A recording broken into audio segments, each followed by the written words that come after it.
പകരം കൊടുക്കാൻ 1000 ജന്മം ഞാൻ തപസ്സിരുന്നാലും മതിയാവുകില്ല.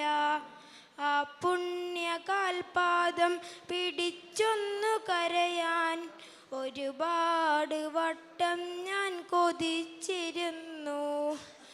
മരിക്കുന്ന മുൻപേ എനിക്കുണ്ട് നാഥ അവസാനമാ എന്നൊരാഗ്രഹം മുന്നിൽ.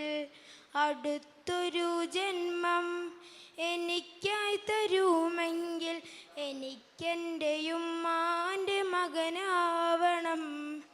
കരൾ പൊട്ടി എനിക്കായി നിന്നോട് തേടിയ പ്രിയമുള്ളൊരുപ്പാൻ്റെ മകനാവണം. അസ്സലാമു അലൈക്കും.